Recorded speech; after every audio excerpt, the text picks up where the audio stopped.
We will have the conversations that few are prepared to have, and more importantly, conversations centered on rationality. Subscribe now to listen to Rational Voices with Sunil.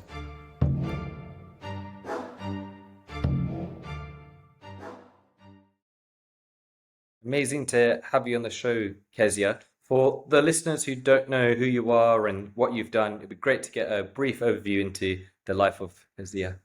Well, the life of Kezia, right? Born 1980, August. I'm only kidding, won't go that far. I have been a dating coach for men for, I would say, almost 20 years. And then around 2020, which was, guess what? What happened in 2020, guys? Around, lockdowns and things, I became quite outspoken. I remember I had a Twitter account then. And the Twitter account, I just used it to, I think, get updates on EastEnders or something. That's what Twitter used to be for.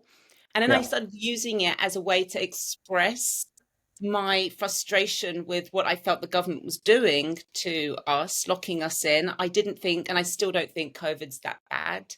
I don't think it ever was that bad. I think most people would have been absolutely fine just getting on with their lives. I didn't like these restrictions.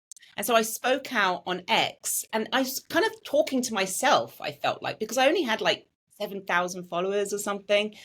And then for some reason, what I was saying just caught fire. And I started getting retweets from very, large accounts.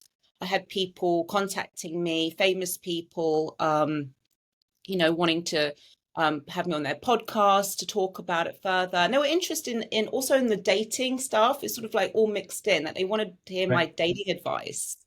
They found that very interesting, but they liked my political views too. And then I started being invited on Talk TV and GB News. They liked what I had to say because they were quite outspoken about the lockdowns and restrictions. And then everything lifted, and I sort of focused more on immigration. I felt like because after COVID, after the restrictions were lifted, I got to see what London was like before mass immigration. Because at that point where they were opening things up, people still had to wear masks in certain situations, but people hadn't flooded back yet. And I said, look how nice, and there's room and there's not pressure on everything. Rent's gone down. Things can be better with less people. And then everyone flooded back, but tenfold. I noticed that the immigration numbers went up even higher than 2019. So then I started being more vocal about immigration. I started speaking about lots of different things, actually. I was talking about, obviously what's happening in the conflict of Gaza and Israel. And all these things have just made me, I don't know, somebody that people listen to on X. And I've been doing lots of, then I got a show with Q's News called UK Now. I was going on GB News a lot, so I missed that bit out. I was going on GB News quite a lot as a regular panelist. My videos were going viral, or clipping my videos, they were going viral. So it did resonate with a lot of people. And then I looked at reform and I thought, right, great. We've got a chance here to get out of the uni-party lock to solve the problem with uncontrolled immigration and so forth. And I'm not a spokesperson for reform. I'm an unofficial spokesperson, you could say. And so that's kind of where I'm at now, trying to promote the reform message, trying to get people to vote for reform. And that's my story. I'm streamlining it as much as possible. For those who don't follow, your Twitter account is really, really good. I've followed it for a while now, and I think a lot of our viewers will really like your videos and how you explain things. It's definitely, in particular, the ones you've done on mass migration, the impact it's had has been really, really good.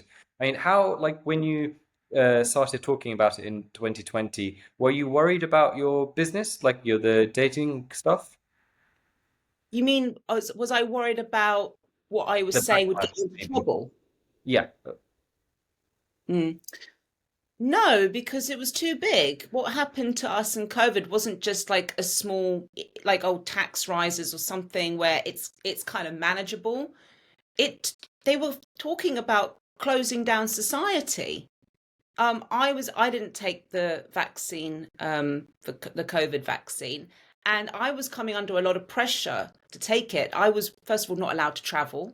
Fair enough, I can live with that. But then it started. But then then there were kind of rumors going around that we wouldn't be allowed into clubs, bars. Again, I'm in my 40s. I can live with that. But then I saw what was happening in France, where you couldn't even go into shops unless it was. I think no, you can go to restaurants, cafes, shops. You could only go into pharmacies, supermarkets, and a hospital. I think that was it. And I was like, this cannot be happening. This cannot. This is like something out of a Doctor Who, a Doctor Who episode. It's Yeah. so out there. It's Black Mirror, beyond Black Mirror. And plus, I had a child at the time, and I was hearing because what was happening in Israel. And although I'm a big supporter of Israel, I really was outspoken about Israel's what their restrictions were on their people was shocking. I mean, it was worse than anywhere in Europe. And I saw that they were taking away children from their families Wow. because parents were not taking the vaccine. I'm not sure if this was true or not, but I do know that there was like almost segregation between vaccinated and unvaccinated. So I just thought, I don't care at this point. I won't have a career. I won't have a life. There'll be nothing for me. So I have to speak out about it. So no, I wasn't worried just because it was such a situation. It was so awful that I couldn't remain silent. I think the turning point for myself with COVID, I was very outspoken, like yourself, on lockdowns, and that's how I started going on GB News and the similar sort of channels. But I think the turning point for me on lockdown was May 2020, and it was the recorded lowest amount of people getting cancer in the UK. And since records been open, and I remember saying quite a lot on Twitter at the time that this is really, really bad and scary because people haven't stopped getting cancer. They're just not going to the GP because they're so scared of a virus where you've got 99.96 whatever chance of survival that they're stopping people from who are showing stage one, stage two cancer and they could get treated. But because they're so scared to go to the GP that by the time they do get treatment, it's going to be too late. And so I remember May 2020 for me being that period when I saw those stats and I was like, this is actually absurd. Like we're almost saying as bad as this is going to sound, it's almost like a COVID death means it's like a lot more important than another death. And I thought that was really not a not a nice place to be. I agree, 100%. I agree. And I think that the people who suffered most were children. Um, I didn't understand the obsession with saving a 98-year-old. I know that sounds it sounds evil. It sounds evil what I'm saying, but hear me out. 98-year-olds die of old age. Yeah. And anything can get to them. The smallest cold virus can get to them. And we were literally stopping our children from living to just prolong the life of a 98-year-old by 6 months, 5 months. It was a weird obsession. It was very strange. And, I remember just my one was talking to people that I used to know and thinking they were very highly intelligent people that would have understood what a load of crap this is. And I remember phoning them up going, what a load of crap, huh? And they were like, no, I'm really scared. I'm really worried about this, Kezia. I was like, what's happened to you? What is going on? And it was only like about three or four of my friends that just saw it for what it was. Everybody else had fallen for it, completely fallen for it. Family members, my ex-husband, that was shocking because we were sharing my child and he was scared and I wasn't, and I was banned from talking to anyone in case I brought this virus, put it onto my son, and then he took it back to the family. It was just ridiculous. So it was just that was the most shocking thing is people that I loved, people I knew well had fallen for this. That was very surprising, very surprising.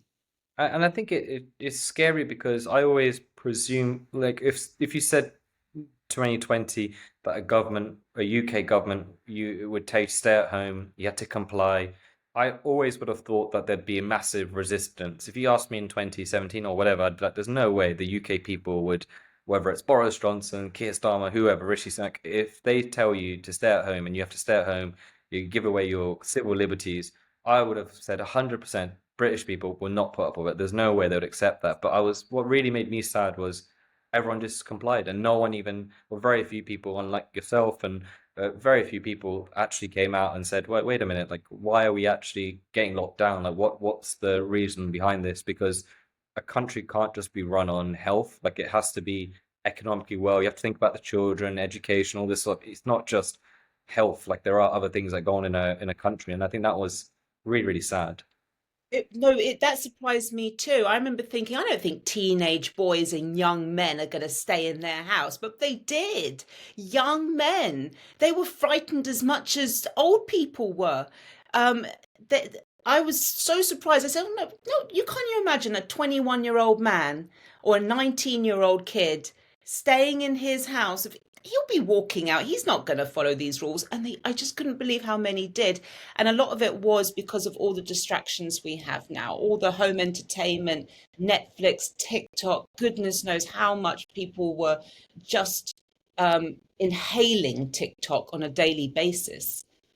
So we had all those distractions. If this had happened in 1995, for instance, where we had five TV channels to watch, maybe a few computer games, no Amazon delivery or anything like that, I think that lockdown would have lasted 2 weeks and people would have said, you know what, I've had enough, I'm bored. But because we've got so many distractions, I think that helped a lot for people to just stay in and be lazy bums essentially for about 3 months.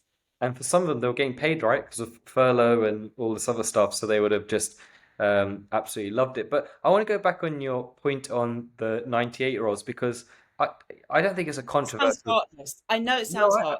I don't think it is because there's a really, really good stat, which is on Canada, where it was 60% of all Canadian deaths came from care homes. Of course it So does. people, elderly people. And then I read that the average lifespan of somebody in a care home is about 12 to 18 months. So again, it's not going to sound, it may sound a bit cold. So they were going to die. It was just whether it's going to be They're one on their month, last 12 legs. months, eight. Yeah. And so if 60% of people are dying come from a place where they're going to die anyway, does that make sense for us to then just shut everything off and like in short, I feel so sorry for some kids who've like their development. There's no way they'll get those years, but if you're a child, you need those years of development. I think it's a bit different later on. Kids at school, universities, they've just lost 2 years and they've just gone.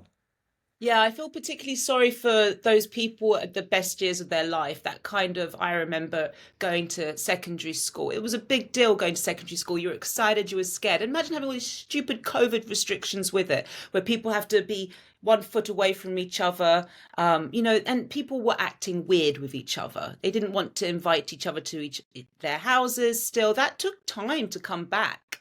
I remember seeing old friends going, you know what, let's go in the garden. This is like 2021. Let's go sit in the garden. It was, oh my God. You could still feel that they were a bit funny about people coming into their homes. So it must have been incredibly difficult for these 11 and 12-year-olds who are moving to a new school to try and make friends with other people. I mean, we got lucky because we joined, my son started primary school the year before COVID. So we'd already made friends in a normal way, like going for Right. drinks together and things like that. But the class afterwards, they had to go through all that bullshit of everyone being weird with masks and not talking to each other and not inviting each other's friends over to. That's how you get to know each other. You go on play dates. The Yeah. kids go on play dates. They have birthday parties. So the children, thank goodness, it's not the children of my son's year, but the year below have all sorts of problems now, all sorts of issues. It's a huge difference. But I blame people. I don't even blame the government that much. I blame how weird and stupid people were. Yeah. The lack of critical thinking, the inability to just look around and say, there's something up here. There's no one dying. Yeah. There's no, everyone I speak to, I go, do you know anyone that's died? And it's always kind of like, yes, it was a second cousin of an uncle. And then I go, were they obese?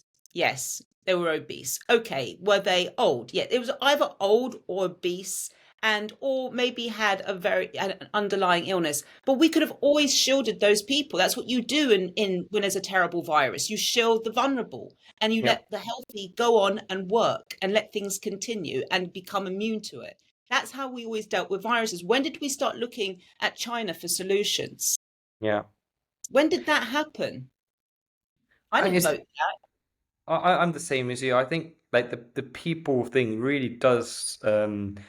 just makes me sad. I just so many people I thought, whether it's friends, family, who would have just been able, not even if they necessarily agreed with everything I was saying, but there was no opposition. There was nobody just saying, you know what, like maybe like what's the alternative? Like, is this actually, are we actually just gonna comply, or should we, should we at least debate this and have a conversation? But if you said anything along the lines of, I think lockdowns are too strict or anything like that, people would think you're like a mass murderer, like you're happy for people to die or something along those lines. And it was just like, no, it's not. Like I just don't necessarily agree with whether it's a conservative government, Labour, whoever, people taking power away from individuals. I just don't. That Not that doesn't. kind of power. This was Yeah, people. It feels like to me, COVID was some sort of weird dream.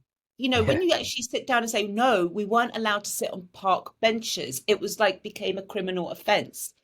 You have to let that percolate sometimes and stop and go, oh my God, that really did happen. No, that wasn't a Doctor Who episode. That wasn't a Black Mirror episode. That happened. I remember walking and some guy had sat on a bench on his own. I watched him and he sat on a bench on his own, and these police, they came out of the bushes. They were hiding. They were hiding and they came and said, you've got to keep moving. He said, I literally need to rest. I'm doing my walk. I need to rest for a second. And they were like, nope, keep walking.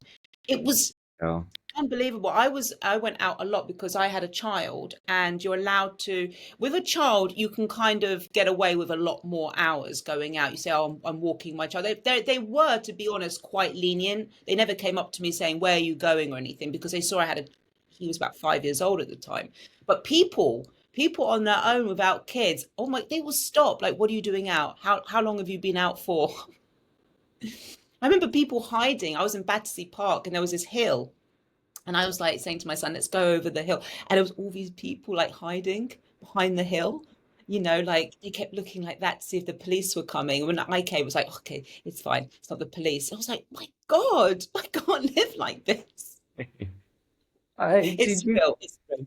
so, and I think like one of the like what's so frustrating about like the stuff you mentioned there is like there's just been no, I feel like no accountability since. I would have loved, not loved, but I would have really appreciated if whether it's the when the Conservative Party was still in power or now Labour, if they came back and said, we made some serious mistakes during COVID. We should have actually, we didn't need to lock down as long as we did. I would really be, I still would be annoyed, and I still not necessarily would vote for them, but I'd still be, at least I feel a lot better if they came out and said, yeah, we made some mistakes. It was blah blah blah. But it feels like there's still, to this day, there's no accountability that they ruined so many people's lives, so many people that they didn't need to ruin, and it feels like no accountability.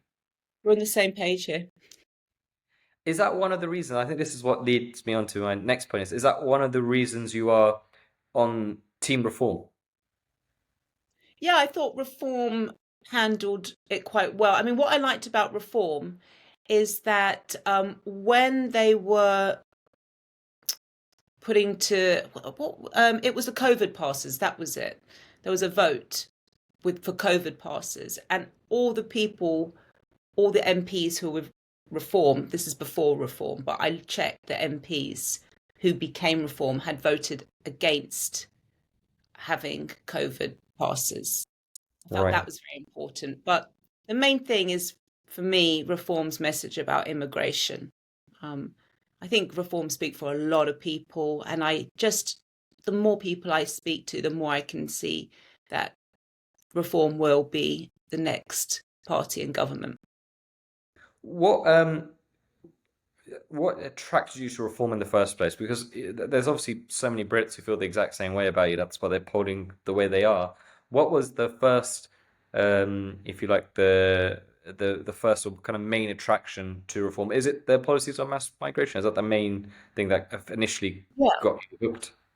Yes, of course, because I think that if you fix immigration in this country, you fix about 80% of the problems.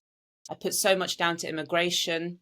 I've heard the counter arguments, but I know, just going back to COVID, as I said before, that when those restrictions were lifted, and it was around sort of June, July 21.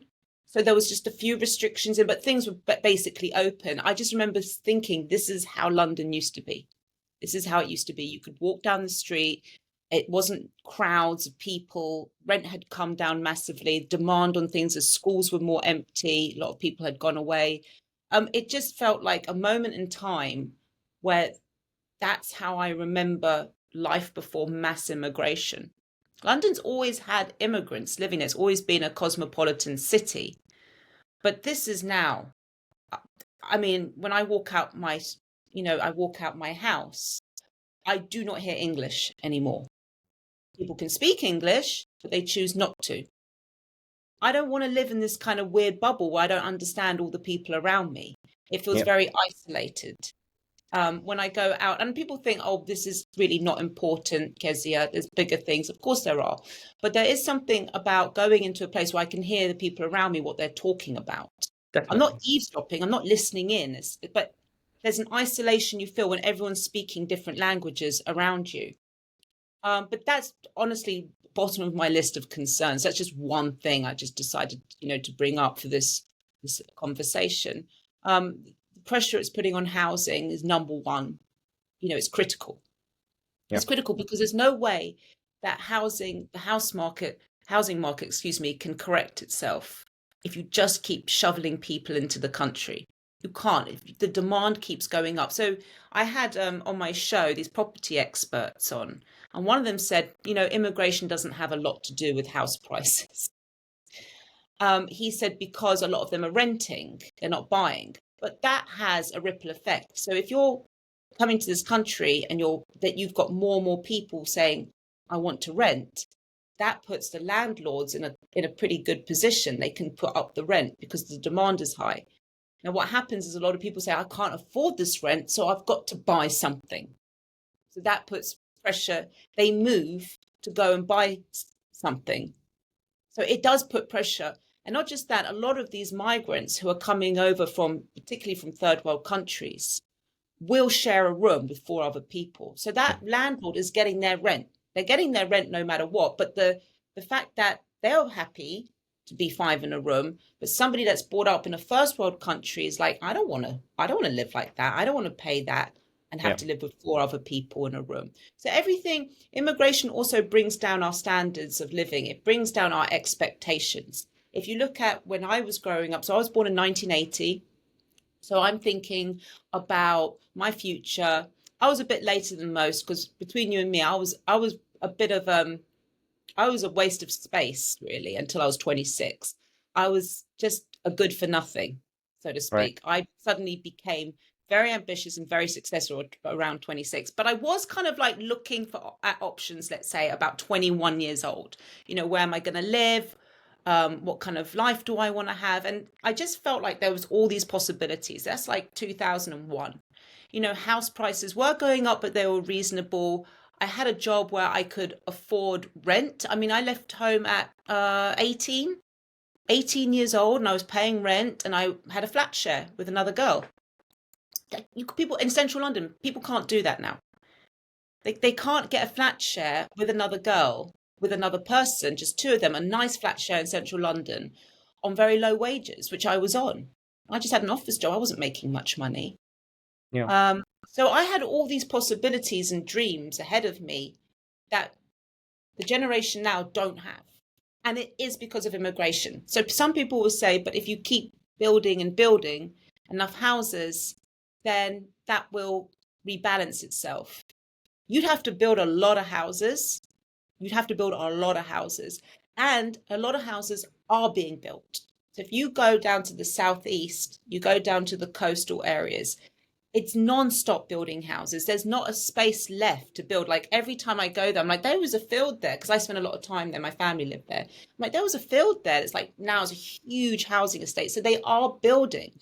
They are building, but prices are still so expensive. yeah, Prices, and not just that, but what about all the migrants that come here who are on welfare, who are on housing benefit?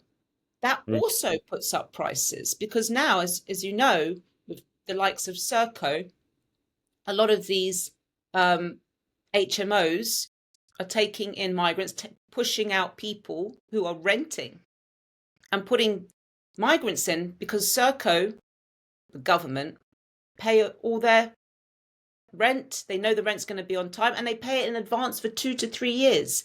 It's madness.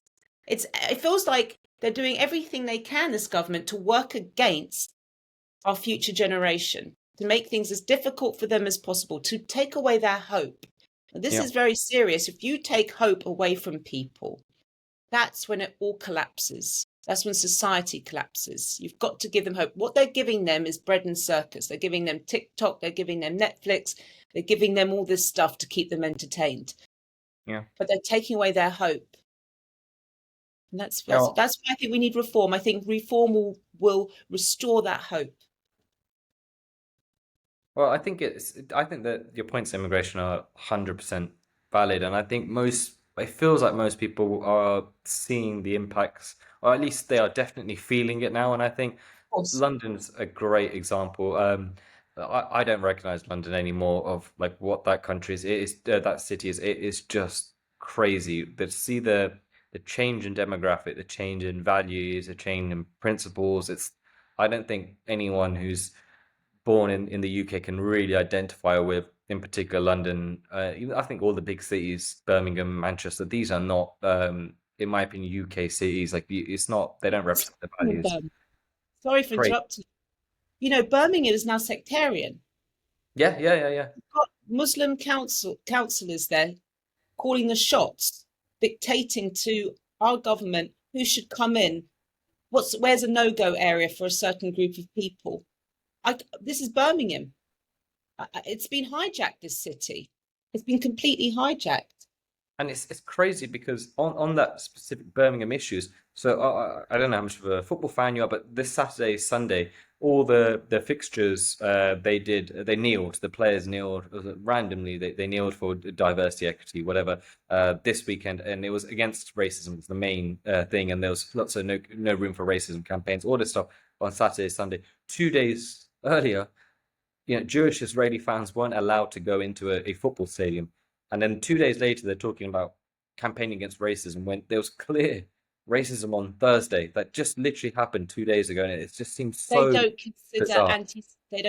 anti-Semitism as racism. They don't consider it. They've switched it to anti-Zionism, but they know full well that 90% of Jewish people support the state of Israel. It's not a Yeah. minority. It's 90% support the state of Israel. So when you say an anti-Zionist, you're saying 90% of Jews. Yeah. It's a hatred for Jews because they're not bothered about, where was Birmingham? Where was the outrage about grooming gangs? Not a peep. Where's the outrage about the Uyghur Muslims in China? Yeah. Where is the outrage of what's going on in Sudan? Where's the outrage? They just have outrage saved for one country. And guess what? That one country happens to be the only Jewish state in the whole world. Yeah. It's very pick and choose outrage. It's Yeah. selective outrage. And I think the Definitely. British government should ignore these councillors and send half the British police force to protect those Israeli fans, to protect them and arrest anyone that is seen on either side, anyone that's seen causing a problem, and put these councillors in their place, back where they belong, back in their place, okay? This is not their jurisdiction. Their jurisdiction is making sure that the dustbins and the rubbish is collected, which they can't even do. They have to make sure that buses are running on time. Palestine, Gaza, this is a foreign conflict. Stay in Agreed. your lane. Stay in Yeah. your lane and work on local issues. Stop spreading your anti-Semitism, your pro-Hamas propaganda around. Stick to tidying up the bins. That's what you were probably appointed for. That's what I would say.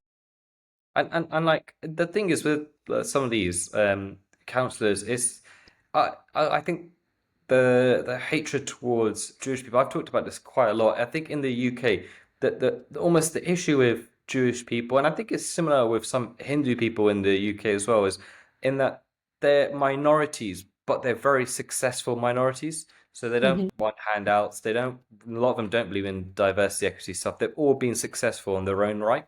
And I think that's actually a serious problem for a lot of people because for a lot of people, they expect when you're the minority, you should need help, you should need support, you should be, you need almost a leg up into stuff. Whereas Jewish people in general reject that sort of narrative completely.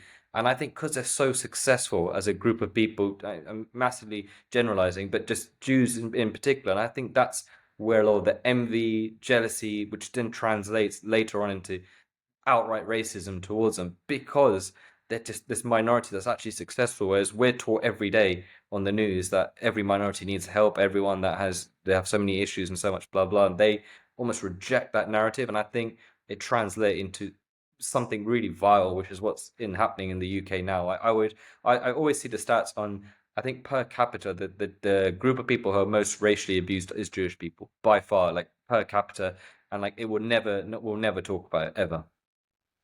Yeah. Yeah, I agree. I agree. So with the reform stuff, what like do you see yourself maybe running with reform, like running potentially to be an MP, councillor? Is that something that you're thinking about? I will if they'll have me. They have a very strict policy, and their vetting is very, very strict, and they're probably gonna. I don't know. They probably won't like the fact I'm a dating coach. I can't say. I mean, this is who I am. I'm very proud of everything that I've done. I've never broken the law. I don't think I've ever said anything offensive online. I have spoken my mind, but I've never said anything racist. I've never said anything Islamophobic. I've never said anything homophobic. Never. I mean, I don't have to worry about that because I'm not that person. So that it would not be on my social media anyway. And I would actually tell anyone, go look through my whole social media history, find one thing racist, one thing, find one thing Islamophobic, find one thing homophobic, find one thing transphobic. You can't find it Yeah, because I just don't, I'm not that person. yeah, So I'm not worried about that. But I am worried about maybe things such as like, what I used to do. Like I used to be a model, never topless or anything like that. But obviously, there's some pictures out there of me and it's kind of provocative. And I hope they can see past that. I hope that they can see like how much I can contribute to the movement rather than looking at things like I don't have this squeakiest clean, image. I think you do need people like me also in there. You need people that have a bit of history. yeah. They've lived life. I run a very successful business. I've been on GB News and I've been on all these panels. I have my own show, so I'm very quick at debating. Yeah. I'm a hard worker. I can do public speaking. It sounds like a sales pitch right now, hoping that they'll listen. But I'm just giving you, I think, I think I could contribute quite a lot to their journey into government. So yeah, I definitely want to be part of that. Interesting. I mean, I think the business stuff surely works like in your favor. The fact that you've run a successful business, and it's a different kind of business that most people in reform will never have heard of. So it gives you a bit of like almost differential that a lot of people have done similar things. You've done something quite different, and then I think it'll be interesting because you also have insights into how men and women are thinking a lot more than the average person. Like what's the current trend amongst men, women, what's like going on in their minds mentally and all that sort of stuff. So I think in some ways they should see it almost as a positive. No? I agree with you. I mean, if I was in charge of a party, I would want entrepreneurs in there. I think people, as long as they've not been a criminal or anything, if they've had like a colorful life, bring it on. It's going to add some value. It's going to add some depth. I don't want everyone in the government to be, someone that was in the corporate world or someone that, ran a library or something who's just absolutely squeaky clean, never got their hands dirty. I think you need a mix of people.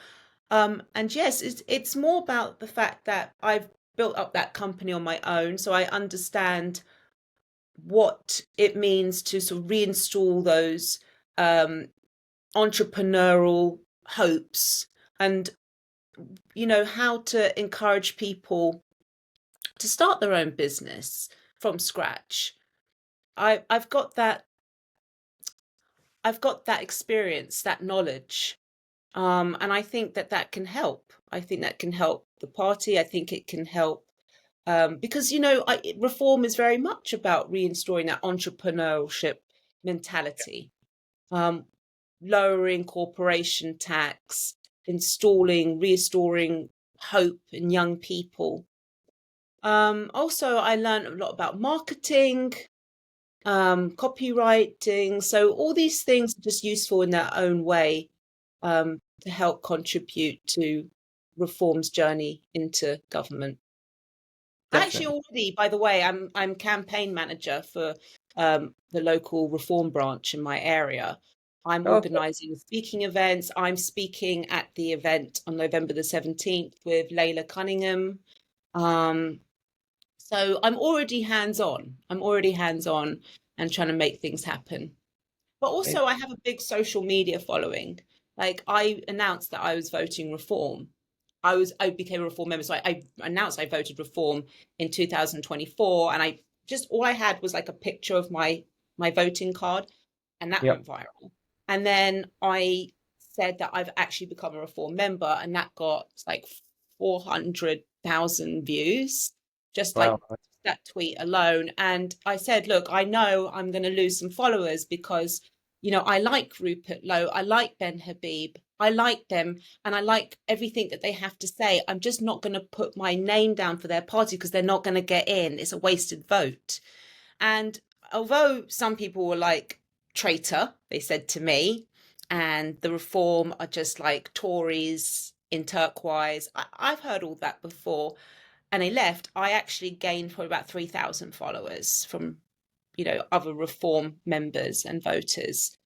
Right. But people were interested in it because then I had Ben Habib on my show and I interviewed him, and I let him speak, but I did give my side of the argument for why I voted reform, even though, like, if Advance UK got into power, I wouldn't be moaning. I'd be really happy. They're Yeah. great. They Yeah. just don't stand a chance. They do not stand a single chance. And it's splitting the vote. It is splitting the vote, which is what the right are famous for. The right are very Yeah. famous for being unorganized and infighting. Yeah. That's where the left excel in. They excel in that area. Um, and I gave him this anecdote, which is when I went on holiday, I go on these, I call them the hellscape resorts. It's the family resorts, and you're stuck with all these other families for like 2 weeks, and you see them every day by the pool. You end up being forced to be friends with them because their kids are playing with your kids. But inevitably, you have a couple of drinks with them, and people start talking about politics. And everyone there, and there was middle class people, working class, lower middle, upper middle, all were saying they're voting reform. And then Wow. when I said, "Oh, what do you think about what happened with Ben Habib and Rupert Lowe?" They were like, "Who?" Yeah. Because what Ben Habib and Rupert Lowe kind of forget is that there's this huge world outside our world, Yeah. outside X and GB News. People are still watching BBC. They've just about got their head round that Nigel Farage and Reform are a party. They look at Nigel Farage and go, I like what he has to say. Oh, he's the one, yeah, he's the one who got us out of Europe. Great Yeah. guy. I'm gonna who Reform? Great, you got my vote. Right, let's switch over to Match of the Day now and forget Yeah. about that. They're not gonna sit there and do a deep dive and go down a rabbit hole on the internet to find out about Ben Habib and Rupert Lowe's story. So Ben Habib and Rupert Lowe have got the support of Elon Musk. That's huge. That's a huge deal. And yet, you go on those resorts, the average Joe doesn't have a clue Yeah. because it's a bubble. It's a bubble, and you get stuck in that minutiae of that bubble, and you forget. Like, no, they don't like. And I said to him, I mean it with all respect. I didn't mean it in a to be disrespectful to him, but people don't know who he is unless they are in our world. Yeah. It's very true. I think you hit the nail on the head. Like, as in, I know that Rupert Lowe and Ben Habib story really well. I've had Ben Habib on this show as well, and He's a um, great guy. He's great lovely. guy, He's great great. guy. And I tell you, Advance UK, if they got into power, I would be, dancing in the street with joy. Likewise, I think, yeah, I think it's exactly what you said though. It's just for us, we know he's a great guy. For us, we know that I'm sure Advance will do great things, but the vast majority of the public won't know. They won't have heard of them ever before, They and I don't think that, have to. They yeah, don't like literally go out and speak to the average person. and say, "Do you know who Ben Habib is?" And they'll say no. Nigel Farage, yes. They'll know who he is. They don't Can't know know who fraud. they don't know who Richard Tice is, or those Yeah, other MPs. They haven't got a clue. They don't have a clue. it's We're true. just It's stuck true. we're just in a bubble, that's all. We're in a bubble. And what more can you have than Elon Musk on X championing you? You can't get more than that. And Yeah, that's as far as it goes. yeah. I mean, come the next election in the next 4 years. Do you see a massive reform win? Is that like for you the set in stone? It's going to be a massive reform win. I don't think it'll be a landslide. I don't think it'll be a landslide. It won't be like Tony Blair's 1997. No, nothing like that. But they will get in because people have had enough. Immigration used to be contained within cities, like, as we said, Birmingham, London, but it's spreading. That bubble is bursting. It's going into other people's areas of lives, and it's affecting everybody now. So I'll give you an example of my brother. He's my half brother. Um, he's very different to me. He votes for Lib Dem. He believes in all this environmental shit. You know, he reads The Guardian. He voted to remain. He doesn't like reform one bit. He's that guy. And recently, he actually confessed to me, he's like, I don't like this immigration. I was like, Mm, oh, hello, let's talk about this. Has it affected your little street? I said to him, because he has this lovely street in North London, beautiful, everybody there's really, it's like you're in that little bubble, right? yeah. Your kids go to the local school, everybody reads The Guardian, everyone's nice to each other, everyone obeyed lockdown rules. You know the type, everyone goes to Waitrose, it wouldn't be seen dead in Sainsbury's, that brigade. And now they've got all these Afghans homed at the end of their street, which I'm Oh, so happy about. I was so happy. And people were like, why are you happy about that? It was a nice area. It's like, because they have to wake up. yeah. These Waitrose people, I call them the Waitrose Remainer Brigade, have to wake up. So my brother's now, he's got two daughters. He's like, yeah, there's all these Afghans down the road now. Enjoy. I said, enjoy. It's multiculturalism on steroids. Enjoy it. This is what you voted for. Suck it up, buttercup. And he It's was like, then he said to me, him and his wife is even more liberal than, and by the way, I love them both. I adore them. Okay. So I don't want anyone to come away thinking that I'm bad mouthing their politics, but they know where I am on the spectrum of politics and I know where they are. So it's all good.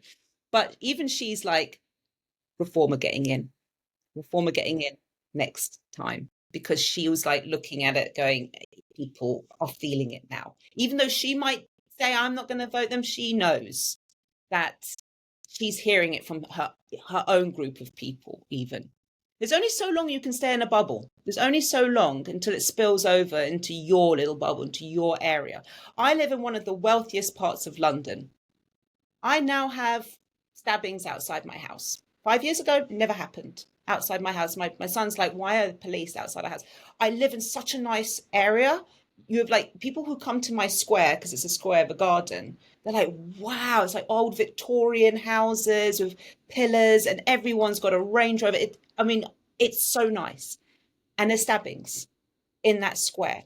And um, there's people, and I see this migrant woman every single morning. She's a homeless migrant woman, and she just takes all her rubbish and throws it on the floor.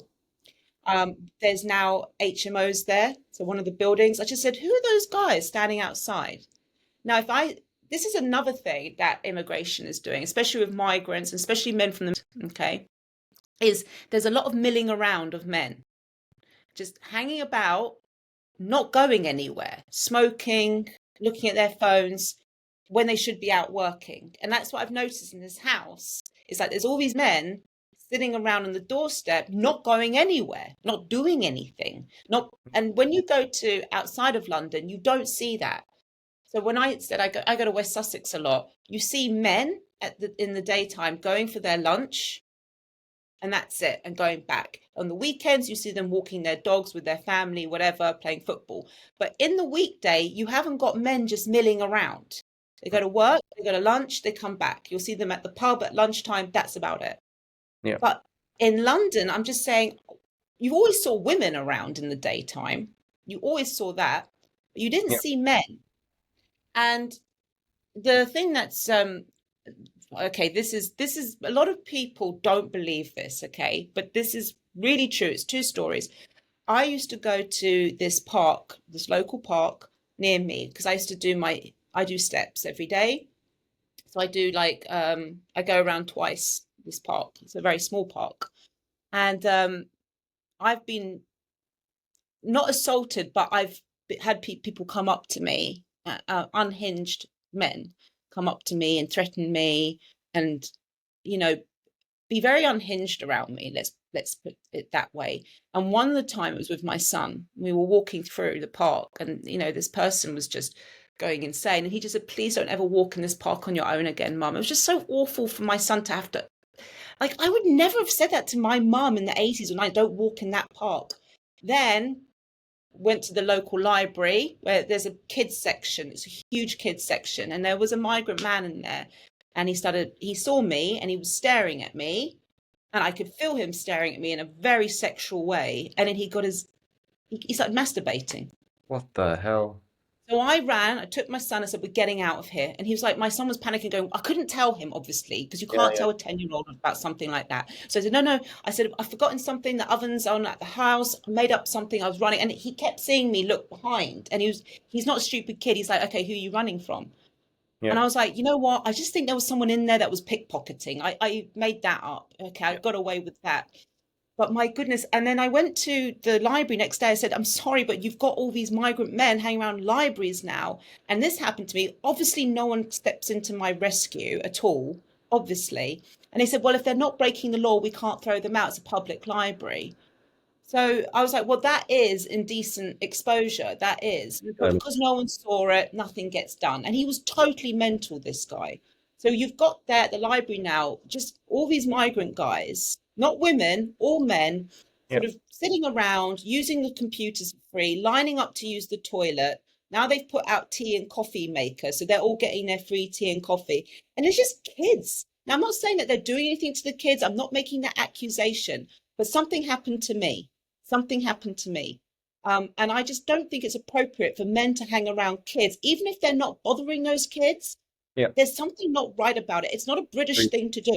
It's not British. Yeah, agreed, agreed. That's so sorry to hear. That sounds like And I live in a good area. This is like, I'm not telling you, oh, I went to the ghetto or I went to like this really dangerous part of London. I'm in like Kensington and Chelsea. I'll tell you, it's Kensington and Chelsea. I mean, minimum a house here costs like 700, a flat is like 800,000. So I'm paying to have this on my doorstep. There's migrant hotels everywhere, and it's affecting my life and my safety. That's it. that's so scary. I mean, yeah, it's absolutely horrible experience. And like, I think when you import that many people in such large numbers and they can have their own little community, why are they going to integrate? Why are they gonna feel the need to speak English, learn English? They're just gonna stay in what their customs and what they do, and then apply them here. And what's sad is no one cares. Like, always see, it feels like a lot of people just are not speaking out against it. But that's such a horrible, They horrible don't, because these experience. people are frightening. They're not like this. This is not some creepy guy. This wasn't who's like this small little creepy guy that men can maybe go up to. This guy was huge and big and just mad. He would have he would have knocked someone out who came near them, near him. I don't know I don't know what visa these people are on, but I know this is not contributing. This is not a net contributor to our society. We need to start managing immigration better, and because immigrants used to contribute. This is very important. They contributed greatly to this country, and it was very managed. It was Yeah, very managed immigration because that's what was needed at the time. But yeah, that contribution is declining. It's declining rapidly. So a lot of people that come here and they're legal immigrants who come here to stack shelves on supermarkets. Yes, they're not doing anything wrong. they're doing jobs that maybe a lot of British people look beneath them, but which they shouldn't. But they're not telling you the whole story here. They're not net contributors because we are topping up their housing benefits for them. Yeah. It's not net contribution anymore. These guys who are coming here are doing a job. They're probably are law abiding, and they're not like number one on my list of people that I think need to be sent back home. Of course not. But they are still creating a demand. We need to strip back. We had, when I was in the 80s, we had a declining population. Declining population. Schools were closing down. There wasn't enough children about. And I actually spoke to my mother about this. I said, what was it like in those days? And she goes, it was great. She says you get same day GP appointments. What is this whole obsession with having more and more and more people? Is it GDP? Because I know GDP hasn't made my life better. Yep. I think it's just that's what it is. It's just an easy way for them to lie about the state of the economy by bringing more people in, and that's the only reason. And like what you say about 80s, 60s, 70s, 80s is it's completely different. We now have more than 9 million people in the UK that are economically inactive, so they're not on the unemployment list because they're not even looking for jobs. So I think you've got people in this country who need to work instead of importing people who also don't want, a lot of them don't want to work anymore. So you've got this whole set of people in the UK who are doing nothing, who are literally doing nothing, and people like yourself and so many other people are paying for that with their taxes. And I think it's really, really disturbing and scary how no one, well, not no one, but how the major political parties in the UK just don't get how much of a big deal this is. This is not, we're not talking tens of thousands, we are talking insane numbers that are just they're just not practical, and I think it's a sad state for You the UK. think that, I mean, this is going a bit tin foil hat territory, but do you think it's because they want to lower our standards and expectations? So, for instance, if you look at the boomers, what they could expect, it was so much, and that now they're looking at it as we can't provide that level, that standard anymore as a government. So let's just bring in all these people and then manage everyone's expectations. So again, going back to me, I could look at having a very kind of middle of the road job income and afford a 3-bedroom house in Hertfordshire, no problem, no problem, and probably send my kid to private school on top of it.